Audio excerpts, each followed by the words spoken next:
possible. There is both Shakti and Bhakti here.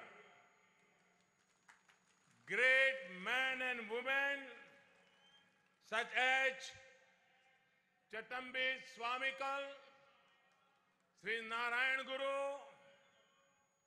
Saint Chavara Kuriakose Alien, Mannat Padmanabhan, Ayankali, Wakam Abdul Kahadir Maulvi, Vitti Bhatta Taripat have blessed this land and enriched it with their thoughts. Their message has spread far and wide, and today the Malayali spirit of enterprise and innovation powers the economy and makes lives of people better, not just in India, but across the world. ഞാൻ ആദ്യമായി കേരളത്തിൻ്റെ ഈ ഭൂമിയെ നമസ്കരിക്കുന്നു. വേദിയിലുള്ള ബിജെപിയുടെ സംസ്ഥാന അധ്യക്ഷൻ Shri PS. Sreedharan Pillai അവർകൾ, ശ്രീ എച്ച്. രാജ അവർകൾ, എൻ്റെ സുഹൃത്ത് ശ്രീ തുഷാർ വെള്ളാപ്പള്ളി അവർകൾ, കേന്ദ്രമന്ത്രി ശ്രീ കെ.ജെ. അൽഫോൺസ് അവർകൾ, മറ്റ് ബഹുമാന്യരായിട്ടുള്ള നേതാക്കളെ, ഇവിടെ എത്തിയിരിക്കുന്ന സഹോദരി സഹോദരന്മാരെ, എല്ലാവർക്കും നമസ്കാരം. കേരളത്തിൻ്റെ തീരങ്ങളും കേരളത്തിൻ്റെ സംസ്കാരവും ഈ ലോകമെമ്പാടുമുള്ള ജനങ്ങളെ ഈ നാട്ടിലേക്ക് ആകർഷിച്ചിരുന്നു. കേരളം കാണിച്ചു തന്നിരിക്കുന്നു, കഠിനാധ്വാനത്തിലൂടെ അസാധ്യമായിട്ടുള്ളതൊന്നുമില്ല എന്ന് കേരളം കാണിച്ചു തന്നിരിക്കുകയാണ്. ശക്തിയുടെയും ഭക്തിയുടെയും സമന്വയമുള്ള നാടാണ് ഈ കേരളം. കേരളത്തിലെ മഹാന്മാരായിട്ടുള്ള കേരളത്തിൻ്റെ സന്താനങ്ങൾ, ചട്ടമ്പി സ്വാമികൾ, ശ്രീനാരായണ ഗുരുദേവൻ, സെന്റ് ചാവറ കുര്യാക്കോസ് ഏലിയാസ്, ശ്രീ മന്നത്ത് പത്മനാഭൻ, ശ്രീ അയ്യങ്കാളി, വക്കം അബ്ദുൽ ഖാദർ മൗലവി, ശ്രീ വി.ടി. ഭട്ടതിരിപ്പാട്, അങ്ങനെയുള്ള മഹാന്മാരായിട്ടുള്ള ആളുകൾ അവരുടെ ജന്മം കൊണ്ട് അനുഗ്രഹിച്ച, അവരുടെ ചിന്തകൾ കൊണ്ട് സമ്പുഷ്ടമാക്കിയ നാടാണ് ഈ നാട്. അവരുടെ ഈ സന്ദേശം എല്ലാ പ്രദേശങ്ങളിലും എത്തിയിരിക്കുന്നു. ഇന്ന് മലയാളി അവൻ്റെ സംരംഭകത്വം കൊണ്ട്, അവൻ്റെ മുന്നേറ്റങ്ങൾ കൊണ്ട് അതിലൂടെ സാമ്പത്തിക മേഖലയെ ശക്തമാക്കുന്നു. ഈ കേരളത്തിൽ മാത്രമല്ല, ഈ രാജ്യത്ത് മാത്രമല്ല, ലോകം മുഴുവൻ, ആ ലോകത്തിന് മുഴുവൻ തന്നെ ജനങ്ങളുടെ ജീവിതത്തെ, ആ ജീവിതത്തെ മെച്ചപ്പെടുത്തുന്ന പ്രവർത്തനം, ആ പ്രവർത്തനമായിട്ട് മലയാളിയുടെ സംരംഭകത്വം മാറിയിരിക്കുന്നു.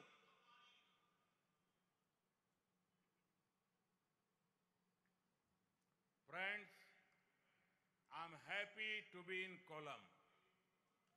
I had visited Kollam in December 2015 when I unveiled a statue of Sri R. Shankar. I had also visited the city hours after the fire tragedy in April 2016. A few weeks ago, I had a great interaction with BJP workers in Kollam via the Narendra Modi mobile app. I had also come to Kerala when heavy rains and floods affected the state. The central government stood shoulder to shoulder with our sisters and brothers of Kerala. And this commitment remains. We will always do everything for the welfare of Kerala. സുഹൃത്തുക്കളെ, ഞാൻ നേരത്തെയും കൊല്ലത്ത് വന്നിട്ടുണ്ട്. ഈ 2016 April മാസത്തിൽ ഈ കൊല്ലത്തിനടുത്തുള്ള ഒരു സ്ഥലത്ത് വെടിക്കെട്ട് അപകടമുണ്ടായപ്പോൾ അന്ന് മണിക്കൂറുകൾക്കകം ഞാൻ ഇവിടെ എത്തിച്ചേർന്നിരുന്നു. മാത്രമല്ല 2015 ഡിസംബറിൽ ഇവിടെ തൊട്ടടുത്ത് ബഹുമാന്യനായിട്ടുള്ള ആർ ശങ്കർ, കേരളത്തിൻ്റെ മുൻ മുഖ്യമന്ത്രി, അദ്ദേഹത്തിൻ്റെ പ്രതിമയുടെ അനാച്ഛാദനത്തിനും ഞാൻ കൊല്ലത്ത് വന്നിരുന്നു. ഏതാനും ആഴ്ചകൾക്ക് മുൻപ് കൊല്ലം ഉൾപ്പെടെയുള്ള വിവിധ പാർലമെന്റ് മണ്ഡലങ്ങളിലെ പ്രവർത്തകരുമായിട്ട് നരേന്ദ്രമോദി ആപ്പിലൂടെ സംവദിക്കാനുള്ള അവസരവും എനിക്ക് ലഭിച്ചിരുന്നു. മാത്രമല്ല, കേരളത്തിൽ ഏതാനും മാസങ്ങൾക്ക് മുൻപേ വലിയ പ്രളയമുണ്ടായപ്പോൾ ആ പ്രളയത്തിന്റെ സാഹചര്യത്തിലും എനിക്കിവിടെ വരാനിടയായിട്ടുണ്ട്. കേന്ദ്ര സർക്കാർ കേരളത്തിലെ ജനങ്ങളോടൊപ്പം തോളോട് തോൾ ചേർന്ന് നിൽക്കുന്നു എന്ന് ഒരിക്കൽ കൂടി നിങ്ങളോട് ഉറപ്പിച്ചു പറയാൻ, ഞങ്ങളുടെ കേന്ദ്ര സർക്കാരിന്റെ പ്രതിബദ്ധത അറിയിക്കാൻ ഞാൻ ഈ അവസരത്തിൽ ആഗ്രഹിക്കുകയാണ്. ഈ പ്രതിബദ്ധത എന്നും നിലനിൽക്കും. കേരളത്തിന് വേണ്ടിയിട്ട് എല്ലാ തരത്തിലുള്ള പ്രവർത്തനങ്ങളും നടത്താൻ കേന്ദ്ര സർക്കാർ ഉണ്ടാകും എന്നൊരിക്കൽ കൂടി അറിയിക്കാൻ ഞാൻ ആഗ്രഹിക്കുകയാണ്. Today, the Kollam bypass on NH66 was dedicated to the nation. This project will reduce travel time between Alappuzha and Thiruvananthapuram. It will also decongest traffic in Kollam town.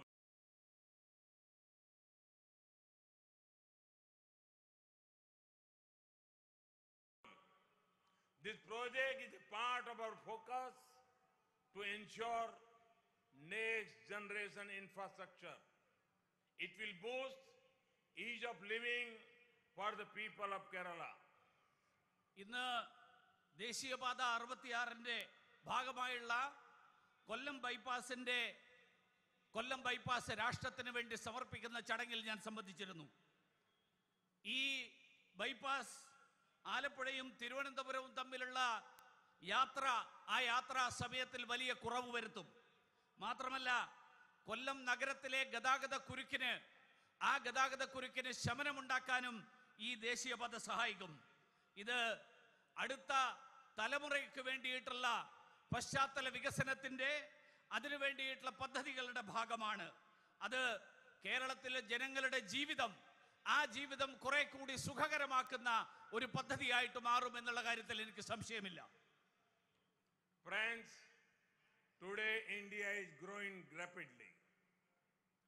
This is powered by the hard work and talent of the people of our nation. Not only has our perception improved, but our performance has also improved.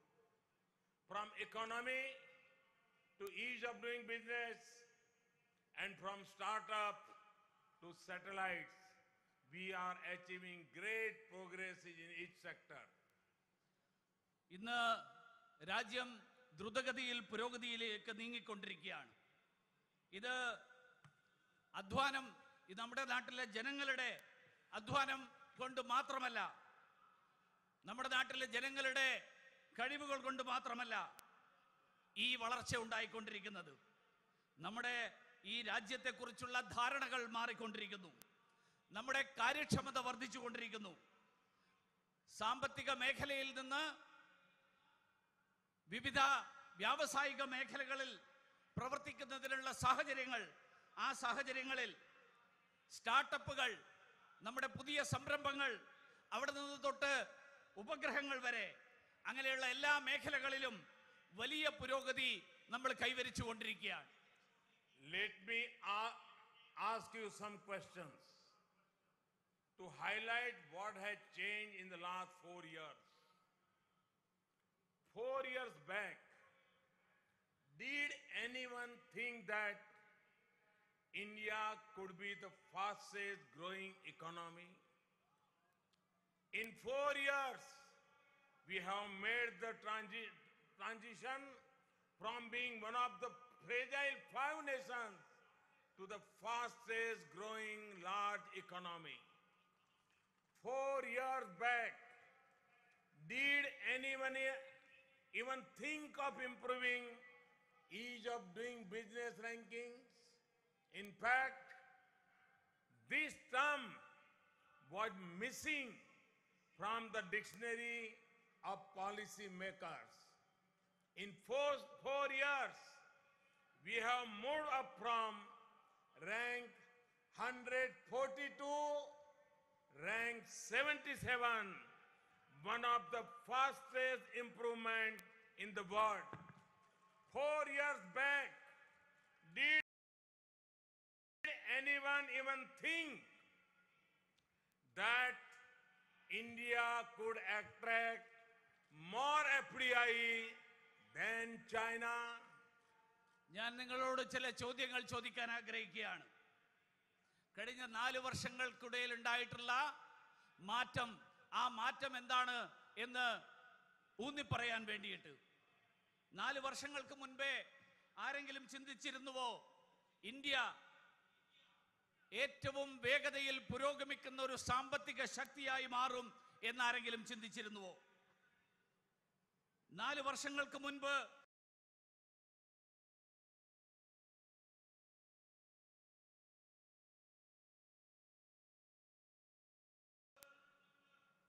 ഏറ്റവും ദുർബലമായിട്ടുള്ള സമ്പദ്ഘടന എന്നുള്ളതിൽ നിന്ന് ഏറ്റവും വേഗതയിൽ പുരോഗതിയിലേക്ക് നീങ്ങിക്കൊണ്ടിരിക്കുന്ന സമ്പദ്ഘടനയായിട്ട് മാറും എന്ന് ആരെങ്കിലും പ്രതീക്ഷിച്ചിരുന്നുവോ? ആരെങ്കിലും സങ്കല്പിച്ചിരുന്നുവോ?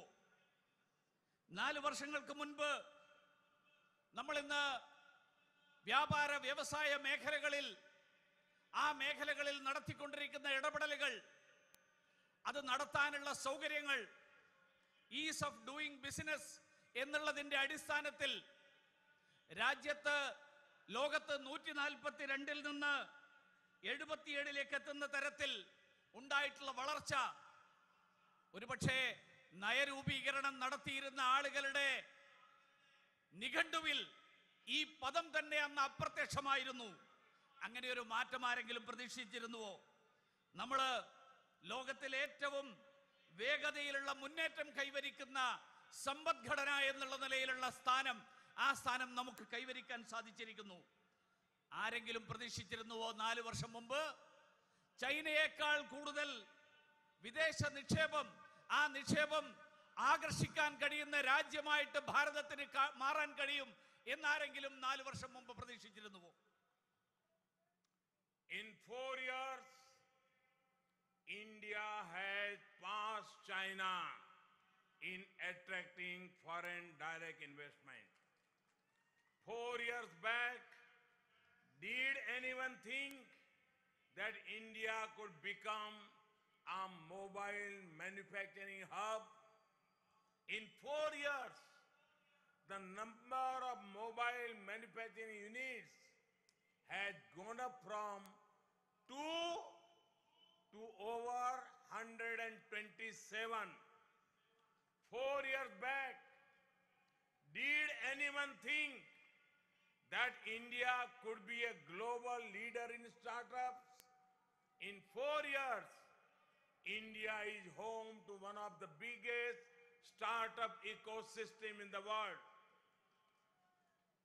4 വർഷങ്ങൾക്കിടയിൽ വിദേശ നിക്ഷേപം ആകർഷിക്കുന്ന കാര്യത്തിൽ ഭാരതം ചൈനയെ മറികടന്നിരിക്കുന്നു.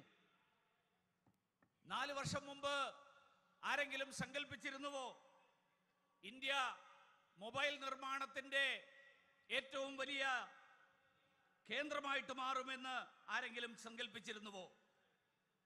4 വർഷങ്ങൾക്ക് മുൻപ് 2-ൽ നിന്ന് 127 മൊബൈൽ നിർമ്മാണശാലകൾ, അങ്ങനെയുള്ള ശാലകൾ ഈ രാജ്യത്ത് വളർന്നു വരും ആരെങ്കിലും സങ്കല്പിച്ചിരുന്നുവോ? 4 വർഷങ്ങൾക്ക് മുൻപ് പുതിയ സംരംഭങ്ങൾ, നവീന സംരംഭങ്ങൾ ആരംഭിക്കുന്നത് കാര്യത്തിൽ ആഗോള നേതൃത്വത്തിലേക്ക് ഈ രാജ്യമെത്തും എന്നാരെങ്കിലും പ്രതീക്ഷിച്ചിരുന്നുവോ? ഇന്ന് 4 വർഷങ്ങൾക്കിടയിൽ ഇന്ത്യ പുതിയ സംരംഭങ്ങൾ, ആ പുതിയ സംരംഭങ്ങൾ ആരംഭിക്കുന്നതിന് അനുകൂലമായിട്ടുള്ള സാഹചര്യമുള്ള ഒരു കേന്ദ്രമായിട്ട് മാറിയിരിക്കുന്നു എന്നുള്ളതാണ് ഏറ്റവും സന്തോഷകരമായിട്ടുള്ള കാര്യം. 4 years back, did anyone think that India could have the world's largest health insurance program? India has started the world's largest healthcare program, Ayushman Bharat.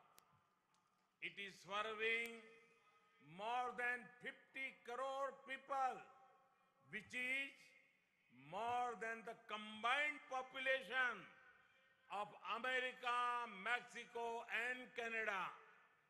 All this has been achieved in 4 years after we had inherited a mess. Think of what we can achieve in the next 5 years when we already have such a strong foundation. Today, India is daring to dream and dreaming to dare. 4 വർഷങ്ങൾക്ക് മുൻപേ ലോകത്തിലെ ഏറ്റവും ബൃഹത്തായിട്ടുള്ള ഒരു ആരോഗ്യ പരിരക്ഷാ സംവിധാനം, ആ സംവിധാനത്തിന് നമുക്ക് രൂപം നൽകാൻ കഴിയുമെന്ന് ആരെങ്കിലും പ്രതീക്ഷിച്ചിരുന്നുവോ? ആയുഷ്മാൻ ഭാരത് എന്നുള്ള പേരിൽ ലോകത്തിലെ ഏറ്റവും ബൃഹത്തായിട്ടുള്ള ആരോഗ്യ സുരക്ഷാ പദ്ധതി, ആ പദ്ധതിക്ക് നമ്മൾ തുടക്കം കുറിച്ചിരിക്കുകയാണ്. 50 കോടി ആളുകളെയാണ് ആ പദ്ധതിയിലൂടെ നമ്മൾ അവരുടെ ആരോഗ്യ സുരക്ഷയുടെ സംവിധാനങ്ങൾ ഒരുക്കുന്നത്. അമേരിക്കയും മെക്സിക്കോയും കാനഡയും ഒരുമിച്ച് ചേർന്നാൽ ഉണ്ടാകുന്ന ജനസംഖ്യ, ആ ജനസംഖ്യയേക്കാൾ കൂടുതലാണ് നമ്മൾ ഈ ആയുഷ്മാൻ ഭാരത് എന്നുള്ള ഈ ആരോഗ്യ സുരക്ഷാ പദ്ധതിയിലൂടെ നമ്മൾ ഈ പ്രവർത്തനത്തിന്റെ ഭാഗമാക്കിയിരിക്കുന്നത്. 4 വർഷങ്ങൾക്ക് മുൻപേ ഈ തരത്തിൽ ഈ നമ്മൾ ഏറ്റെടുത്തതിന് ശേഷം കേന്ദ്ര സർക്കാർ പുതിയ കേന്ദ്ര സർക്കാർ ഏറ്റെടുത്തതിന് ശേഷം, ഭരണം ഏറ്റെടുത്തതിന് ശേഷം ഉണ്ടായിട്ടുള്ള ഈ മാറ്റം അത്ഭുതാവഹമായിട്ടുള്ള മാറ്റമാണ്. Friends, on one hand, the NDA government at the center is working day and night for the people of Kerala. But it pains me no end that the Kerala of spirituality and tranquility, the Kerala of harmony and happiness, had become hostage to the corruption and communalism of two alliances, the LDF and UDF. These alliances rotate power between them. In their love for power, they have forgotten to hear the voice of the people. സുഹൃത്തുക്കളെ, ഒരു വശത്ത് കേന്ദ്രത്തിൽ ഭരണം നടത്തിക്കൊണ്ടിരിക്കുന്ന ദേശീയ ജനാധിപത്യ സഖ്യത്തിന്റെ സർക്കാർ രാവും പകലും കേരളത്തിലെ ജനങ്ങളുടെ ക്ഷേമത്തിന് വേണ്ടിയിട്ടുള്ള പ്രവർത്തനങ്ങൾ നടത്തിക്കൊണ്ടിരിക്കുകയാണ്. പക്ഷേ മറുവശത്ത് അങ്ങേയറ്റം വേദനയോടുകൂടി പറയാൻ ആഗ്രഹിക്കുന്നു, കേരളത്തിന്റെ ആധ്യാത്മികതയും കേരളത്തിന്റെ ശാന്തിയും അതിനെ തടവറയിലാക്കിക്കൊണ്ട്, കേരളത്തിന്റെ ശാന്തിയുടെയും കേരളത്തിന്റെ സന്തോഷത്തിന്റെയും സാഹചര്യത്തെ തടവറയിലാക്കിക്കൊണ്ട് 2 മുന്നണികൾ, LDF-ഉം UDF-ഉം, അവര് ഈ നാട്ടിലെ അഴിമതിയുടെയും വർഗീയതയുടെയും തടവറയിലാക്കി മാറ്റിയിരിക്കുകയാണ്. ഈ കേരളത്തെ അങ്ങനെ വർഗീയതയുടെയും അഴിമതിയുടെയും തടവറയിലാക്കിയിരിക്കുന്ന ഈ സാഹചര്യം അങ്ങേയറ്റം ദുഃഖിപ്പിക്കുന്ന സാഹചര്യമാണ്. ഇവര് മാറി മാറി ഭരണം പങ്കിട്ടുകൊണ്ടിരിക്കുകയാണ്. അവരുടെ അധികാരത്തിന് വേണ്ടിയിട്ടുള്ള കൊതി, ആ കൊതി ജനങ്ങളുടെ ശബ്ദം, ആ ശബ്ദം കേൾക്കുന്നതിന് പോലും അവർ മറന്നുപോയിരിക്കുന്നു. For a few months, the entire nation has been talking about Sabarimala.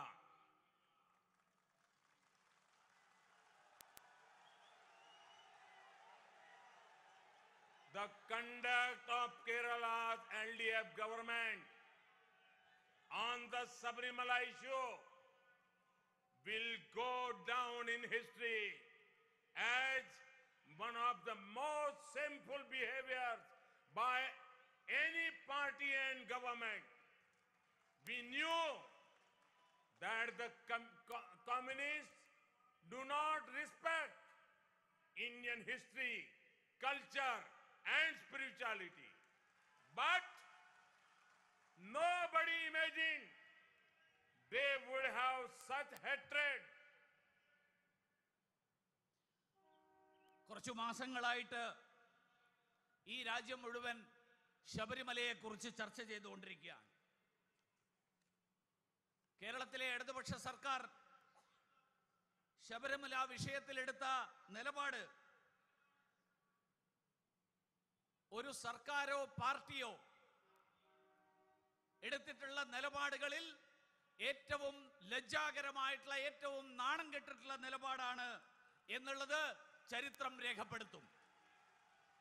നമുക്കറിയാം, കമ്മ്യൂണിസ്റ്റുകാര് ഇന്ത്യൻ ചരിത്രത്തെ ബഹുമാനിക്കുന്നവരല്ല, ഇന്ത്യയുടെ സംസ്കാരത്തെ ആദരിക്കുന്നവരല്ല, ഇന്ത്യയുടെ ആധ്യാത്മികതയെ അംഗീകരിക്കുന്നവരല്ല. പക്ഷേ ഇത്രയും വെറുപ്പോടും അറപ്പോടും കൂടിയിട്ടുള്ള ഒരു നിലപാട് അവരെടുക്കും എന്ന് ആരും പ്രതീക്ഷിച്ചിരുന്നില്ല, ആരും സങ്കല്പിച്ചിരുന്നില്ല. The UDF is no better. The Congress has multiple stands. They say one thing in Parliament, but a different thing in Patanamthitta. They say one thing on one day and say a different thing on another day. I challenge the UDF. Clearly state your stand on the issue. Your double speak has been exposed. ഈ കാര്യത്തിൽ UDF ഒട്ടും മെച്ചമല്ല. കോൺഗ്രസിന്റെ നിലപാടുകൾ വിവിധ തരത്തിലാണ്. അവർ പാർലമെന്റിൽ ഒന്ന് പറയും, പത്തനംതിട്ടയിൽ എത്തുമ്പോൾ വേറെ ഒന്ന് പറയും. അവര് ഒരു ദിവസം പറയുന്നത് ഒന്ന്, അടുത്ത ദിവസം പറയുന്നത് വേറെ ഒന്ന്. ഞാൻ UDFകാരോട് പറയുകയാണ്, നിങ്ങളുടെ നിലപാട് എന്താണെന്ന് നിങ്ങൾ വ്യക്തമാക്കൂ. നിങ്ങളുടെ ഈ ഇരട്ടത്താപ്പും നിങ്ങളുടെ ഈ ഓരോ ദിവസമുള്ള വ്യത്യസ്ത നിലപാടുകളും, ആ നിലപാടുകൾ ഇന്ന് ജനങ്ങളുടെ മുമ്പിൽ തുറന്നു കാട്ടപ്പെട്ടിരിക്കുകയാണ്. Our stand on this issue has always been clear, and the actions of our party match our words. If there is one party that has been at the forefront of standing with Kerala and its culture, it is BJP. For us, the people of Kerala and their aspirations are not a matter of convenience, but of conviction. നമ്മളെ സംബന്ധിച്ചിടത്തോളം നമ്മുടെ നിലപാട് എല്ലാ കാലത്തും സുവ്യക്തമായിരുന്നു. മാത്രമല്ല, ആ നിലപാടിനനുസരിച്ചിട്ടുള്ള സമീപനം, ആ സമീപനമാണ് നമ്മുടെ പാർട്ടി എടുത്തിട്ടുള്ളത്. ഈ സംസ്ഥാനത്ത് കേരളത്തോടൊപ്പം നിന്നിട്ടുള്ള, കേരളത്തിന്റെ സംസ്കാരത്തോടൊപ്പം നിന്നിട്ടുള്ള ഏതെങ്കിലും ഒരു പാർട്ടി ഉണ്ടെങ്കിൽ, വാക്കും പ്രവൃത്തിയും തമ്മിൽ വിഭിന്നമല്ലാത്തൊരു നിലപാടെടുത്തിട്ടുള്ള പാർട്ടി ഉണ്ടെങ്കിൽ അത് ഭാരതീയ ജനതാ പാർട്ടി മാത്രമാണ്. നമ്മളെ സംബന്ധിച്ചിടത്തോളം കേരളത്തിലെ ജനങ്ങൾ, അവരുടെ പ്രതീക്ഷകൾ, ആ പ്രതീക്ഷകൾ നമ്മളെ സംബന്ധിച്ചിടത്തോളം അത് നമുക്കവരോടുള്ള പ്രതിബദ്ധതയുടെ ഭാഗമാണ്. നമുക്കവരോട് സൗകര്യപൂർവ്വമുള്ള നിലപാടുകളുടെ അടിസ്ഥാനത്തിലല്ല ആ നമ്മുടെ പ്രതിബദ്ധത. Friends, the left and the Congress make all claims about respect to gender justice and social justice, but their actions are exactly the opposite. The NDA government has been working towards abolishing triple talaq. Who is opposing us on this? The communists and the Congress. Triple talaq is big injustice to women. Several Islamic nations have banned it. Why should India have such a practice? But driven by vote bank politics, the Congress and communists support it. The people of Kerala should ask the LDF and UDF, why are they supporting a practice that does injustice to women? സുഹൃത്തുക്കളെ, കോൺഗ്രസും ഇടതുപക്ഷവും ലിംഗനീതിയുടെ കാര്യത്തിൽ വലിയ വീരവാദം നടത്തുന്നവരാണ്. സാമൂഹ്യ നീതിയുടെ കാര്യത്തിൽ വലിയ വീരവാദം നടത്തുന്നവരാണ്. പക്ഷേ അവരുടെ നിലപാടുകൾ എല്ലാ കാലത്തും അതിന് കടകവിരുദ്ധമായിരുന്നു. കേന്ദ്രം ഭരിച്ചുകൊണ്ടിരിക്കുന്ന ദേശീയ ജനാധിപത്യ സർക്കാർ മുത്തലാഖ് അവസാനിപ്പിക്കാൻ വേണ്ടിയിട്ടുള്ള നടപടികൾ എടുത്തുകൊണ്ടിരിക്കുകയാണ്. ആരാണ് ഇക്കാര്യത്തിൽ നമ്മളെ എതിർക്കുന്നത്? കമ്മ്യൂണിസ്റ്റുകാരും കോൺഗ്രസുകാരും. മുത്തലാഖ് ഈ നാട്ടിലെ സ്ത്രീകൾക്കെതിരായിട്ടുള്ള വലിയ അനീതിയാണ്. നിരവധി ഇസ്ലാമിക രാഷ്ട്രങ്ങൾ അതിനെ നിരോധിച്ചിട്ടുണ്ട്. എന്തുകൊണ്ട് അങ്ങനെ ഒരു സമ്പ്രദായം ഇന്ത്യയിൽ മാത്രം ഉണ്ടാകണം? പക്ഷേ കോൺഗ്രസും കമ്മ്യൂണിസ്റ്റുകാരും അവരുടെ വോട്ട് ബാങ്ക് രാഷ്ട്രീയം അവരെ ഈ മുത്തലാഖിനെ പിന്തുണയ്ക്കുന്ന നിലപാടിലേക്ക് എത്തിച്ചിരിക്കുകയാണ്. കേരളത്തിലെ ജനങ്ങൾ ചോദിക്കേണ്ടതുണ്ട്, ഇടതുപക്ഷത്തോടും അതുപോലെ UDFകാരോടും സ്ത്രീകളോട് അനീതി കാണിക്കുന്ന, സ്ത്രീകളോട് നീതികേട് കാണിക്കുന്ന ഇത്തരത്തിലുള്ള സമ്പ്രദായത്തെ എന്തുകൊണ്ട് LDFും UDFും പിന്താങ്ങുന്നു എന്നുള്ളത് ചോദിക്കേണ്ടതുണ്ട്. Friends, a few days ago, our government had the historic opportunity to pass a legislation that gives 10% quota to poor people from the general category. We believe that every Indian of any caste, creed or community deserves equal opportunity. We have also made provisions to increase the number of seats in institutions so that injustice is done to all, so that justice is done to all sections. The bill was passed by a historic majority in Parliament.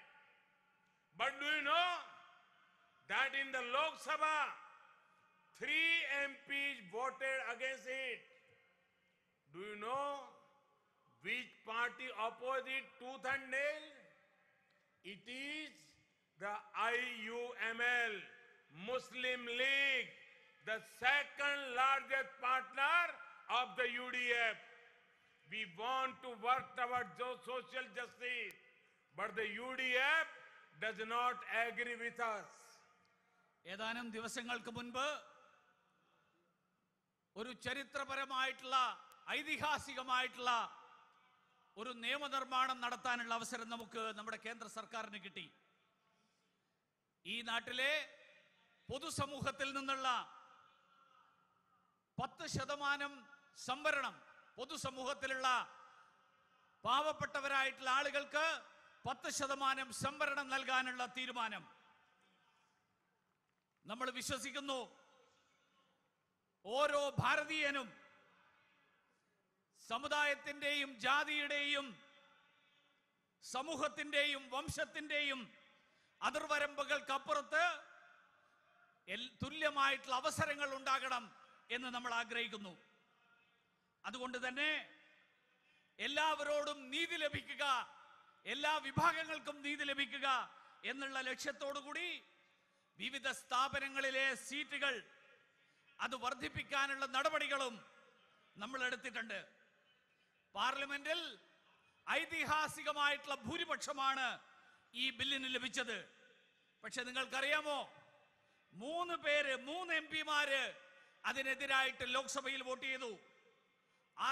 ആരാണ് അതിനെ പല്ലും നഖവും ഉപയോഗിച്ച് എതിർത്തത് എന്ന് നിങ്ങൾക്കറിയാമോ? അത് മുസ്ലിം ലീഗാണ്. UDFിലെ രണ്ടാമത്തെ ഏറ്റവും വലിയ കക്ഷി. നമ്മള് സാമൂഹ്യ നീതിക്ക് വേണ്ടി പ്രവർത്തിക്കാൻ ആഗ്രഹിക്കുന്നു. പക്ഷേ UDF അക്കാര്യത്തിൽ നമ്മളോട് യോജിക്കുന്നില്ല. Friends, UDF and LDF are two sides of the same old coin. different in name, but in corruption, casteism, and communalism, they are the same. Different in name, but in damaging Kerala's cultural fabric, they are the same. UDF and LDF are different name, but in political violence, they are the same. സുഹൃത്തുക്കളെ, ഒരേ നാണയത്തിന്റെ രണ്ട് വശങ്ങളാണ് ഇടതുപക്ഷവും UDF-ഉം. അവർ രണ്ട് വ്യത്യസ്ത പേരുകളിലാണ്. പക്ഷേ അഴിമതിയുടെ കാര്യത്തിൽ, ജാതീയതയുടെ കാര്യത്തിൽ, വർഗീയതയുടെ കാര്യത്തിൽ അവരുടെ നിലപാടുകൾ ഒന്ന് തന്നെയാണ്. അവര് പല പേരുകളിലാണ് പ്രവർത്തിക്കുന്നത്. പക്ഷേ കേരളത്തിന്റെ സാംസ്കാരിക അടിത്തറ, ആ സാംസ്കാരിക അടിത്തറ അത് നശിപ്പിക്കുന്നതിൽ അവര് ഒരേ നിലപാടാണ് അവർക്കുള്ളത്. അവര് രാഷ്ട്രീയ അക്രമങ്ങളുടെ കാര്യത്തിൽ അവർക്ക് ഒരേ നിലപാടാണ്. അവർ വ്യത്യസ്തമായിട്ടുള്ള പേരുകളിലാണ് പ്രവർത്തിക്കുന്നത് എന്ന് മാത്രം. UDF and LDF are different in name, but in neglecting Kerala's Yuva Shakti, they are same. UDF and LDF are different in name, but in ignoring the poor, they are same. UDF and LDF are different in name, but in cheating the people of Kerala, they are same. ഇടതുപക്ഷവും UDF-ഉം ഈ കേരളത്തിലെ യുവാക്കളെ, ആ യുവാക്കളെ അവഗണിക്കുന്ന കാര്യത്തിൽ അവർ ഒരേ നിലപാടുകാരാണ്. അവർ വ്യത്യസ്ത പേരുകളിലാണെങ്കിൽ പോലും ഈ നാട്ടിലെ പാവപ്പെട്ടവരെ അവഗണിക്കുന്ന കാര്യത്തിൽ അവരുടെ നിലപാട് ഒന്നാണ്. ഈ നാട്ടിലെ ജനങ്ങളെ വഞ്ചിക്കുന്ന കാര്യത്തിൽ അവരുടെ നിലപാടുകൾ ഒരേ നിലപാടുകളാണ്. വ്യത്യസ്തമായിട്ടുള്ള പേരുകൾ അവർ സ്വീകരിച്ചിരിക്കുന്നു എന്ന് മാത്രമേ ഉള്ളൂ. Friends, in every area of government, the BJP-led NDA government has made significant effort to bring transformation. For so many years, those in power took the votes of the farmers, but when it came to doing something substantial, they did nothing. One such example is the decision to raise MSP for our hard-working farmer sisters and brothers. All other parties talk but no action. It was the NDA government that brought in a historic increase in MSP for farmers. സുഹൃത്തുക്കളെ, ഈ സർക്കാരിന്റെ പ്രവർത്തനങ്ങൾ, ഭാരതീയ ജനതാ പാർട്ടിയുടെ നേതൃത്വത്തിലുള്ള ദേശീയ ജനാധിപത്യ സർക്കാരിന്റെ പ്രവർത്തനങ്ങൾ രാജ്യത്ത് പരിവർത്തനമുണ്ടാക്കുന്നതിൽ നിർണായകമായിട്ടുള്ള പങ്കാണ് വഹിച്ചുകൊണ്ടിരിക്കുന്നത്. വർഷങ്ങളായിട്ട് ഭരണത്തിലിരിക്കുന്നവർ ഈ നാട്ടിലെ കർഷകരുടെ വോട്ടുകൾ, ആ വോട്ടിന്റെ അടിസ്ഥാനത്തിലാണ് ഭരണത്തിലെത്തിയിരിക്കുന്നത്. പക്ഷേ കർഷകർക്ക് വേണ്ടിയിട്ട് എന്തെങ്കിലും നിർണായകമായിട്ടുള്ള സംഭാവന, എന്തെങ്കിലും കാര്യമായിട്ടുള്ള തീരുമാനങ്ങൾ എടുക്കുന്ന കാര്യം വരുമ്പോ അവര് ഒന്നും ചെയ്യുന്നില്ല എന്നുള്ളതാണ് വസ്തുത. അതിലൊരു ഉദാഹരണമാണ് കാർഷിക ഉൽപ്പന്നങ്ങൾക്കുള്ള താങ്ങുവിലയുടെ കാര്യത്തിൽ. കഠിനാധ്വാനികളായിട്ടുള്ള കർഷക സഹോദരി സഹോദരന്മാർ, അവർക്ക് വേണ്ടിയിട്ടുള്ള താങ്ങുവിലയുടെ കാര്യത്തിൽ എല്ലാ പാർട്ടികളും വാദോരാതെ സംസാരിക്കാറുണ്ട്. പക്ഷേ ഒരു നടപടിയും ഉണ്ടായിട്ടില്ല. ദേശീയ ജനാധിപത്യ സർക്കാരാണ്, സഖ്യത്തിന്റെ സർക്കാരാണ് താങ്ങുവില വർദ്ധിപ്പിക്കുന്ന കാര്യത്തിൽ ഐതിഹാസികമായിട്ടുള്ള തീരുമാനം, ആ തീരുമാനമെടുത്തിട്ടുള്ളത്. We have taken up the ambitious project of doubling of farmer income by 2022.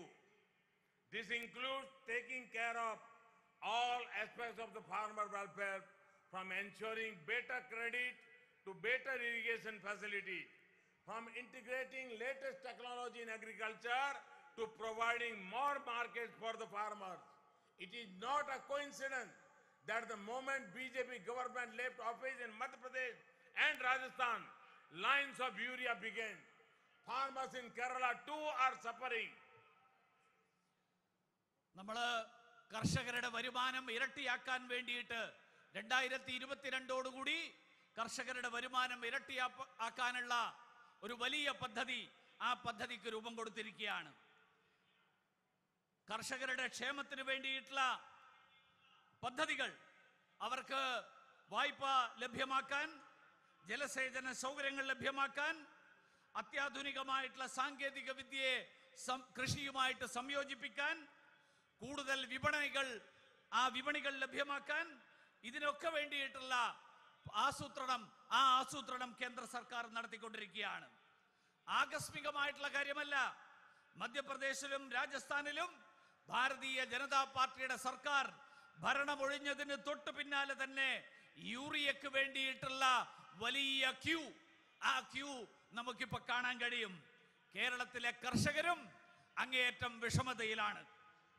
Friends, the entire world loves the cashew nut from Kollam. Have the UDF and LDL government done anything for those involved in cashew farming? They have burdened the cashew farmer and are responsible for the poor condition of the sector. A BJP government in Kerala will give topmost importance to the welfare of the cashew industry. സുഹൃത്തുക്കളെ, കൊല്ലം എന്നുള്ളത്, കൊല്ലം നഗരം കശുവണ്ടിയുടെ നാടാണ്. ലോകം മുഴുവൻ കൊല്ലത്ത് നിന്നുള്ള കശുവണ്ടി ഏറ്റവും കൂടുതൽ താല്പര്യത്തോടുകൂടി ഉപയോഗിക്കുന്ന ഒരു വസ്തുവാണ് കശുവണ്ടി. പക്ഷേ കശുവണ്ടി കർഷകരുടെ കാര്യത്തിൽ, കശുവണ്ടി വ്യവസായത്തിന്റെ കാര്യത്തിൽ ഇടതുപക്ഷവും UDFും എന്തെങ്കിലും ചെയ്തിട്ടുണ്ടോ? അവര് ഈ സംസ്ഥാനത്തെ കശുവണ്ടി കർഷകരുടെ മുകളിൽ അമിതഭാരം അടിച്ചേൽപ്പിച്ചുകൊണ്ട് ഈ മേഖലയുടെ തകർച്ചയ്ക്ക് കാരണക്കാര് അവരാണ്.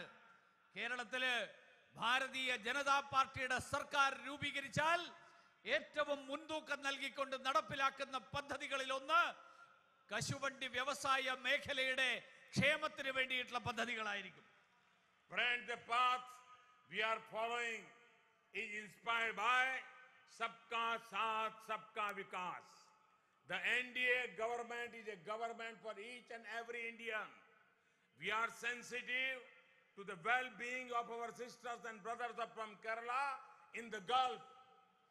Our government has done whatever, and I repeat, whatever it takes to bring people safely back home from conflict zones.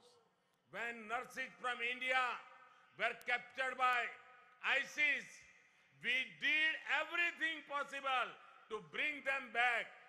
Father Tom was held hostage for months, but we ensured that he is back home safely. Our rescue efforts ensured that people of other nations too reach their homes. സുഹൃത്തുക്കളെ,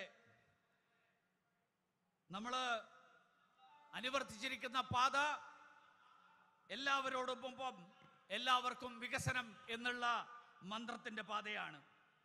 ദേശീയ ജനാധിപത്യ സർക്കാർ, ആ സർക്കാർ ഓരോ ഇന്ത്യക്കാരന്റെയും ക്ഷേമത്തിന് വേണ്ടി പ്രവർത്തിക്കുന്ന സർക്കാരാണ്. കേരളത്തിലെ സഹോദരന്മാരുടെ ക്ഷേമത്തിന് വേണ്ടിയിട്ട് ഗൾഫ് നാടുകളിൽ ഉൾപ്പെടെയുള്ള രാജ്യങ്ങളിൽ ജീവിക്കുന്ന മലയാളികളുടെ ക്ഷേമത്തിന് വേണ്ടിയിട്ട് കരുതലോടുകൂടി പ്രവർത്തിക്കുന്ന സർക്കാരാണ് ഭാരതീയ ജനതാ പാർട്ടിയുടെ ദേശീയ ജനാധിപത്യ സഖ്യത്തിന്റെ സർക്കാർ. നമ്മൾ ഈ സംസ്ഥാനത്തെ ജനങ്ങൾ വിവിധ രാജ്യങ്ങളിൽ സംഘർഷ മേഖലകളിൽ അകപ്പെട്ടപ്പോൾ അവരെ സുരക്ഷിതമായി തിരിച്ചു കൊണ്ടുവരാൻ ചെയ്യാവുന്ന എല്ലാ ശ്രമങ്ങളും ഞാൻ ഒരിക്കൽ കൂടി ആവർത്തിക്കാൻ ആഗ്രഹിക്കുകയാണ്. ഒരു സർക്കാരിന് ചെയ്യാൻ കഴിയുന്ന എല്ലാ ശ്രമങ്ങളും നടത്തി എന്ന് നിങ്ങളെ അറിയിക്കാൻ ആഗ്രഹിക്കുകയാണ്. കേരളത്തിലെ നഴ്സുമാര് IS ഭീകരരുടെ പിടിയിലകപ്പെട്ടപ്പോൾ അവരെ സുരക്ഷിതമായിട്ട് തിരിച്ചു കൊണ്ടുവരാൻ എല്ലാ പ്രവർത്തനങ്ങളും നടത്തിയത് കേന്ദ്ര സർക്കാരാണ്. 18 മാസക്കാലം ഫാദർ ടോം തടവറയിലായിരുന്നപ്പോൾ അദ്ദേഹത്തെ സുരക്ഷിതമായി തിരിച്ച് അദ്ദേഹത്തിന്റെ കുടുംബാംഗങ്ങൾക്ക് തിരികെ എത്തിക്കുന്നതിൽ അതിനു വേണ്ടിയിട്ട് പ്രവർത്തിക്കാൻ കഴിഞ്ഞു. മാത്രമല്ല വിവിധ രാജ്യങ്ങളിലെ ജനങ്ങൾ ആ ജനങ്ങളെ അവരവരുടെ പ്രദേശങ്ങളിൽ തിരിച്ചെത്തിക്കാൻ ഉൾപ്പെടെ നമ്മുടെ രക്ഷാപ്രവർത്തനങ്ങൾ സഹായകരമായിട്ടുണ്ട്. The bond of humanity is supreme. It does not matter what faith one belongs to, what caste one belongs to, what language one speaks. We all have the same blood in our veins. We live together in the same country, and I will do everything I can for each and every Indian. സുഹൃത്തുക്കളെ, മാനവികതയുടെ മനുഷ്യത്വത്തിന്റെ ബന്ധം, ആ ബന്ധമാണ് ഏറ്റവും ഉന്നതമായിട്ടുള്ള ബന്ധം. അയാൾ വിശ്വസിക്കുന്ന വിശ്വാസം ഏതാവട്ടെ, സമുദായം ഏതാവട്ടെ, ഭാഷ ഏതാവട്ടെ, അതൊക്കെ അപ്രസക്തമാണ്. നമ്മുടെ എല്ലാവരുടെയും സിരകളിൽ ഓടുന്ന രക്തം, ആ രക്തം ഒരേ രക്തമാണ്. നമ്മളെല്ലാവരും ഒരുമിച്ച് ജീവിക്കുകയാണ് ഈ നാട്ടിൽ. അതുകൊണ്ട് തന്നെ ഞാൻ നിങ്ങൾക്ക് ഉറപ്പ് നൽകാൻ ആഗ്രഹിക്കുന്നു, ഓരോ ഇന്ത്യക്കാരനും വേണ്ടിയിട്ട് ആവുന്നതെല്ലാം ചെയ്യാൻ അതിനു വേണ്ടിയിട്ട് തയ്യാറാണ്, അതിന് സന്നദ്ധനാണ് എന്ന് നിങ്ങളെ അറിയിക്കാൻ ആഗ്രഹിക്കുകയാണ്. Friends, the UDF and LDF may laugh at us. To them I say, don't underestimate the BJP Karyakarta. Your stones, your sticks, your violence cannot break the moral of the BJP Karyakarta. They should see what happened in Tripura. From zero, we form a government there. What happened in Tripura will happen in Kerala. സുഹൃത്തുക്കളെ, ഇടതുപക്ഷക്കാരും കോൺഗ്രസുകാരും നമ്മളെ പരിഹസിച്ചേക്കാം. അവരോട് ഞാൻ പറയാൻ ആഗ്രഹിക്കുകയാണ്, ഭാരതീയ ജനതാ പാർട്ടിയുടെ പ്രവർത്തകരുടെ അവരുടെ കഴിവിനെ നിങ്ങൾ കുറച്ച് കാണരുത്. നിങ്ങളുടെ കളിയാക്കലുകൾ, നിങ്ങളുടെ മർദ്ദനങ്ങൾ, നിങ്ങളുടെ അക്രമം, ഇതൊന്നും തന്നെ ഭാരതീയ ജനതാ പാർട്ടിയുടെ പ്രവർത്തകരുടെ മനോവീര്യം തകർക്കാൻ അതുകൊണ്ട് നിങ്ങൾക്ക് സാധ്യമല്ല. അവർ കാണണം ത്രിപുരയിൽ എന്ത് സംഭവിച്ചു എന്ന് അവർ മനസ്സിലാക്കണം. അവിടെ ശൂന്യതയിൽ നിന്ന് ത്രിപുരയിൽ നമ്മൾ സർക്കാർ രൂപീകരിച്ചു. ത്രിപുരയിൽ സംഭവിച്ചത് നാളെ കേരളത്തിലും സംഭവിക്കും എന്നുള്ള കാര്യത്തിൽ എനിക്ക് ഒരു സംശയവുമില്ല. The people of Kerala have woken. They see BJP as the party that can fulfill their aspiration. We will leave no stone unturned to fulfill their dreams and build a strong, prosperous and inclusive India. I thank you all for your affection. Bharat Mata ki. കേരളത്തിലെ ജനങ്ങൾ ഉണർന്നെഴുന്നേറ്റിരിക്കുകയാണ്. അവര് ഭാരതീയ ജനതാ പാർട്ടിയെ കാണുന്നത് അവരുടെ പ്രതീക്ഷകൾ സാക്ഷാത്കരിക്കാൻ കഴിയുന്ന അങ്ങനെയുള്ളൊരു പാർട്ടിയായിട്ടാണ്. കേരളത്തിലെ ജനങ്ങളുടെ സ്വപ്നങ്ങൾ സാക്ഷാത്കരിക്കാൻ അതിനു വേണ്ടിയിട്ടുള്ള പ്രവർത്തനങ്ങളിൽ ഒരു കുറവും വരുത്താതെ അതിലൂടെ സമൃദ്ധമായിട്ടുള്ള ശക്തമായിട്ടുള്ള എല്ലാവർക്കും ഒരുമിച്ച് ജീവിക്കാൻ കഴിയുന്ന ഒരു ഭാരതത്തിന്റെ സൃഷ്ടിക്ക് വേണ്ടിയിട്ട് അതിനു വേണ്ടിയിട്ടുള്ള പ്രവർത്തനങ്ങൾ